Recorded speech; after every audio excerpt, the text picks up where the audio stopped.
Good evening, visitors. Welcome to the Australian War Memorial's last post ceremony. My name is Sandy Smith, and joining us today from the Australian Army is Warrant Officer Class 1 Kim Owen. We warmly welcome the family of Private Neil Mortimer Bidstrup, whose story will be told shortly. We also warmly welcome the delegation representing the Federation of Rwandan Communities in Australia. This month marks the 30th anniversary of the genocide in Rwanda, which saw almost 1 million people killed over several months. This terrible episode in history stands as a reminder of the importance of maintaining security and safeguarding human rights and dignity. As always, we welcome the veterans who have served, those that are still serving, and the families that love and support them. The live stream of this ceremony is made possible by the Returned and Services League of Australia and the RSL and Services Clubs Association. We welcome members who are watching the broadcast of this ceremony across Australia. During this evening's ceremony, wreaths will be laid at the base of the Pool of Reflection by family and visitors to the memorial. If you are able, I invite you now to please stand and join in singing the National Anthem.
If you are able, please be seated.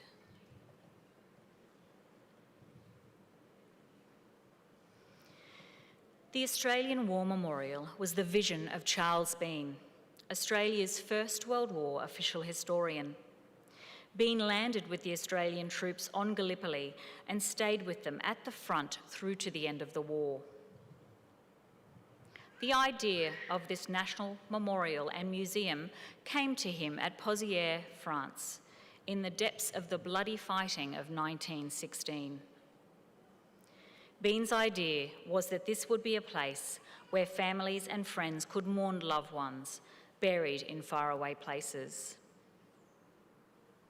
It would also be a place that could help all Australians understand what these men and women had endured and what they had done for us. Bean's vision, to which we remain true, is best expressed as inscribed in the entrance to the memorial's galleries.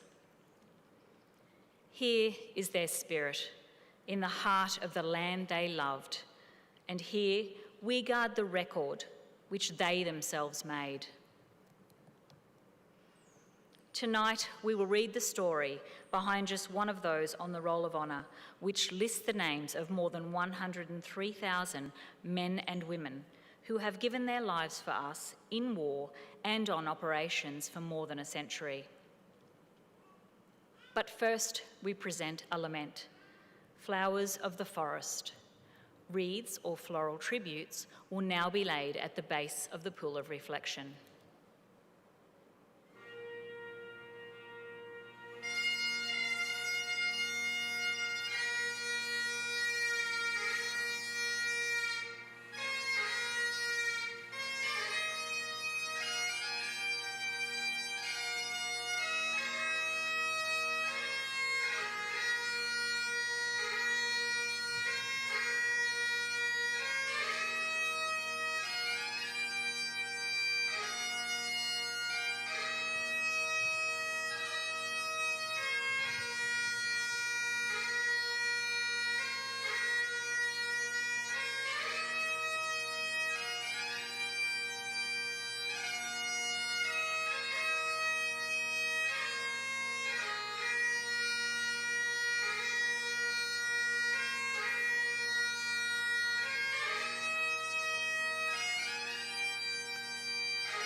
Today, we remember and pay tribute to Private Neil Mortimer Bidstrup.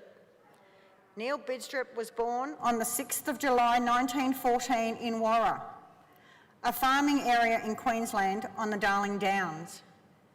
The son of Alfred and Jane Bidstrup, he grew up in Queensland alongside his sister Anna and attended Dalby State High School.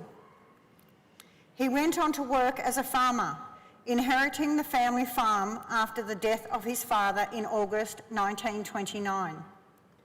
Having won a scholarship to attend Gatton Agricultural College in July 1929, he developed the farm into a successful Illawarra Shorthorn stud and showed cattle with some success at the country agricultural shows.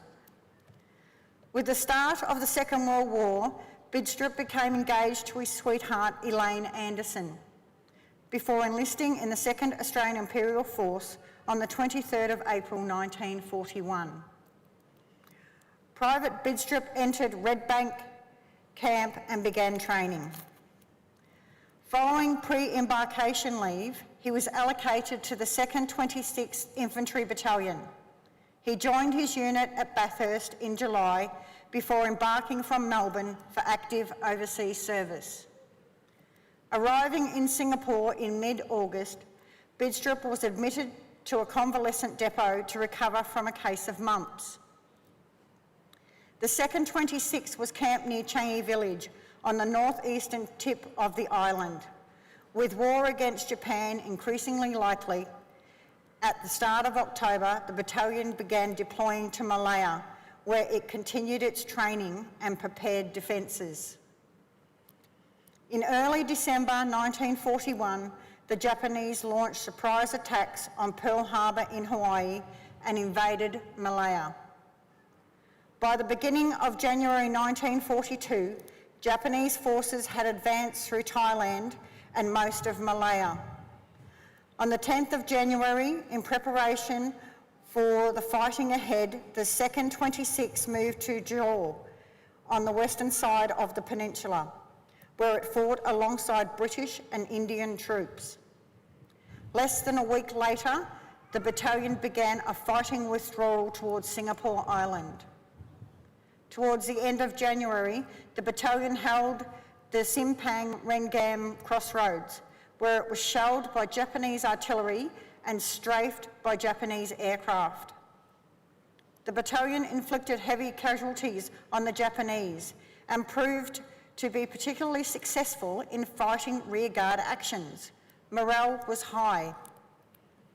With Indian troops protecting the final withdrawal, the men crossed into Fortress Singapore.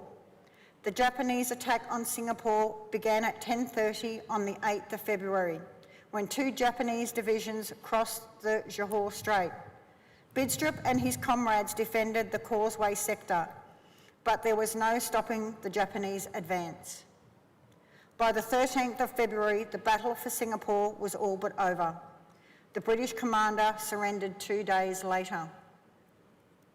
After the surrender, prisoners of war were concentrated in Changi Jail, where they were used as labour for work parties. The first parties were dispatched around Singapore and southern Malaya, but Bidstrup was to become part of F Force, one of the last labour forces to leave Changi on the 21st of April 1943. Many of the men of F Force were unwell even before they left Singapore. F Force's hardships began when the men were packed into suffocating metal railway trucks with little food and water. On reaching Ban Pong in Thailand, they were forced to march over 300 kilometres to camps near the border with Burma. Arriving up country in early May, F Force was spread across half a dozen camps, progressing towards the Burma border. From here, the men would work on the infamous Burma-Thailand Railway. Isolated, remote from food and medical supplies, and drenched by monsoonal rains, almost a third of the Australians and 2/3 of the British prisoners would die. Private Bidstrup died on the 27th of May 1943, at Lower Sonkuru Camp Number 1. His cause of death was listed as cholera. He was 28 years old. Today, his remains lie buried in Tambayuzayat War Cemetery under the inscription chosen by his grieving family. Duty nobly done, ever remembered. His name is listed on the Roll of Honour on my left, amongst almost 40,000 Australians who died while serving in the Second World War. His photograph is displayed today by the Pool of Reflection. This is but one of many stories of service and sacrifice told here at the Australian War Memorial. We now remember Private Neil Mortimer Bidstrup, who gave his life for us, for our freedoms, and in the hope of a better world.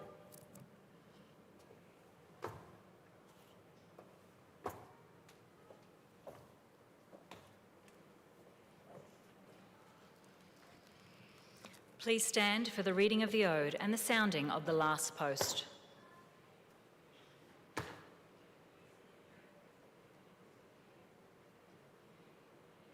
They shall grow not old, as we that are left grow old.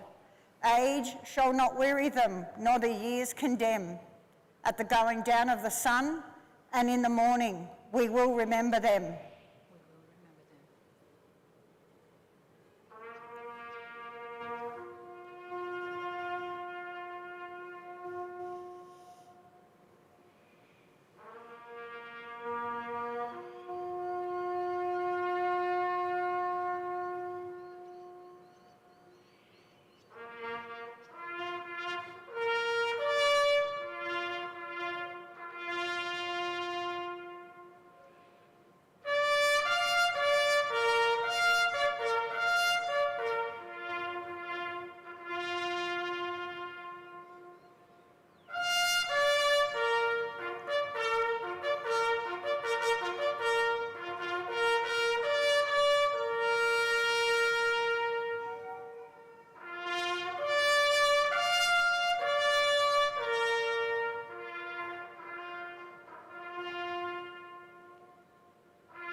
Lest we forget.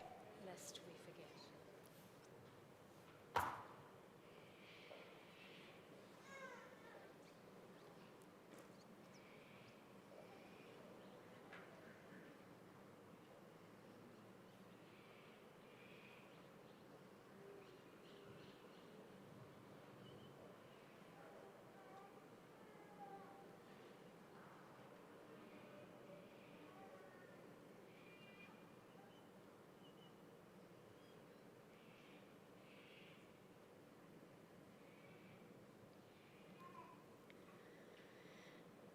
We leave you this evening with the words of the memorial's founder, Charles Bean.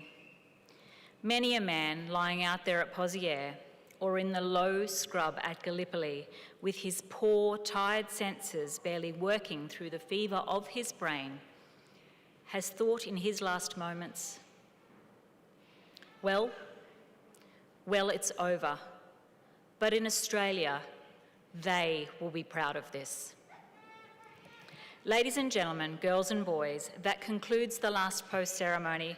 On behalf of the director, staff and volunteers, thank you for visiting the Australian War Memorial today and for your continued support during the memorial's development project.